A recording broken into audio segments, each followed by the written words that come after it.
Buyers want a deal right now, and people think the price is all that matters. But the devil is in the details, and we're going to go over, other than price, what you can do to have a strong offer and get your low offer accepted because of not just the fact that they're offering cash, but also these little details that matter that home buyers, and especially first-time home buyers, just don't do. And so there's a lot of ways that we can strategize, and it's not always the best offer, the highest offer. You can still make a low offer and make your offer very competitive in other ways. And that's what we wanted to talk about today. Because every seller has a pain point and they're all very different. And I think that these flippers are so good at identifying that because whenever, somebody goes to look through a home and they're like a flipper or an investor, they always call me and ask, what's your seller's pain point? So it is nice to know what that seller's specific pain point is, because once you can identify that pain point, then you can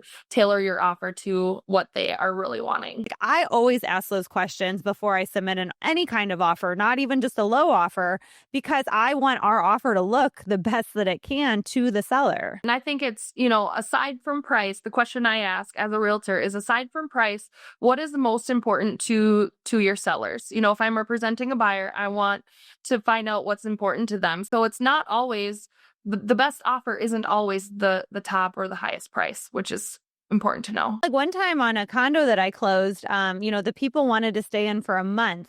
And I told the realtor, I said, listen, I'm not even going to charge them rent as long as I can renovate while they're in there. Because they had about a month's worth of renovations to do anyways, just painting. And that sold them the offer. Like it was super worth it because I did offer a lower offer than some of the other offers they got. And that's actually interesting because that is a situation that created a win-win. So it was a win for you, but it was a win for the people that were living there.